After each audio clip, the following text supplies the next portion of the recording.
BrewTube Booze Review! Well, it's time for me to review an As Seen on TV Spirit today. That's right, and you're saying, DJ, what As Seen TV on Spirit is there out there? Well, if you've ever watched Moonshiners, you have seen Climax Moonshine. But tonight, no, we're going to review Tim Smith's Climax Wood Fired Whiskey. That's right, this is a product that sort of aired or made its debut broadband-wise, I guess, or broad market-wise, on the show Moonshiners this year, and he shows how he has his little sort of electrolysis process that he does with some charred oak wood, some wood chips in the barrel. Boom, 24 hours, you've got aged whiskey instead of moonshine. Well, let's talk about the, I guess, particulars of this. It's considered, technically, I would say, an American whiskey, I guess, or a, quick aged whiskey.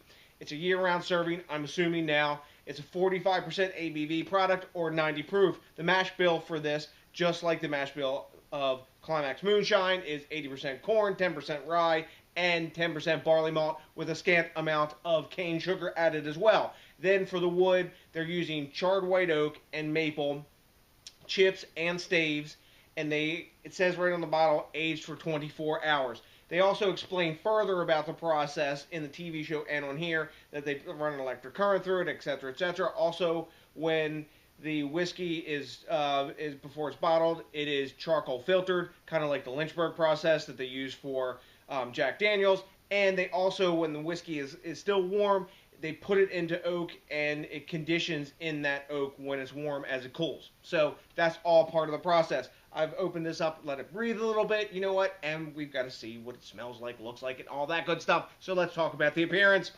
Let's see, it is a lovely caramel color, not different than many bourbons that I've seen. It looks really thick inside the glass. Moonshines, to me, I guess because they're all pot distilled, like this product is, and it's pot distilled at Asheville Distilling in Asheville, North Carolina, not in Virginia, like they do the moonshine at Beaumont Farms. If you watch back in the show, you'll remember early versions of Climax Moonshine were produced at Asheville Distilling. Anyways, I digress. You're not surprised.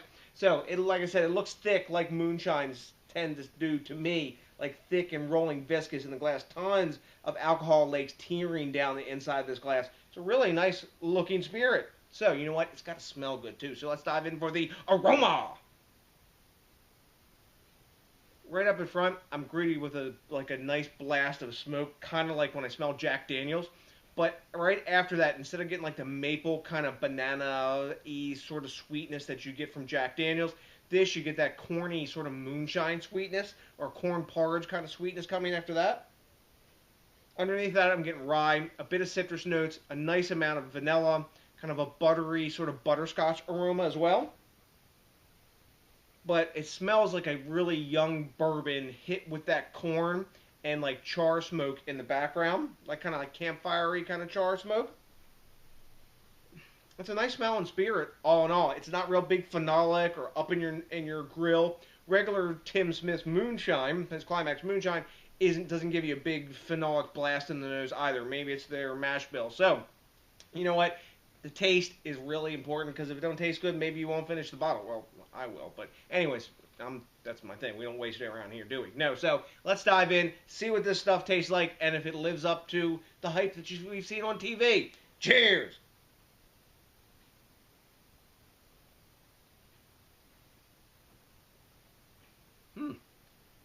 That's interesting. Right up in front, just like in the aroma, I get greedy with the smoke. After that, comes in that corn taste of the moonshine. It's got a nice mouthfeel to it. The finish is actually rather dry on this. Nice, smooth, mellow, warming, going down the chest. After that, the vanilla comes in. The taste is actually a little more intense than the nose was. When I first opened this bottle, I get a big genie of smoky smell kind of coming out of the top of this. But smooth, a bit of citrus notes in there as well, and a good vanilla aftertaste. The butterscotch that I got in the aroma isn't in the taste as much. As you let it wash over your palate, and the second drink, that smoke's actually a little bit more intense than it was. Now I'm not talking like Aloha whiskey type smoke, but a nice char kind of smoke like you get from Jack Daniels. This isn't a mind-blowing spirit, but it's actually pretty easy to drink for a 45%er and a moonshine. It's easier to drink than straight-up white moonshine. or maybe like White Dog, that kind of thing. But I'm going to put a couple drops of water in this. I think it may benefit from that. See what we get out of it. You could probably put an ice cube on this as well if you wanted to. A little tiny more. We'll give it a little roll around here and see how that changes the aroma and taste for you. Or for me. For maybe you too if you're trying the spirit. Actually gives it a bit more vanilla. That smoke is tamped down a bit and the vanilla has crept up. Maybe a little bit of a tobacco note as well. Kind of a faint nuttiness in the background as well. And it's all combined with that melange of smoke and that corn kind of driven aroma like you get from moonshine. If you've ever smelled pot distilled moonshine, it's got that porridgey corn kind of aroma. That has this, but it's back more into the background because I guess the aging, the 24-hour aging process they do, and if you want to call it aging. More like conditioning, right? It smells nice. It's opened up. It's a softer aroma. So let's see how that transfers into the taste.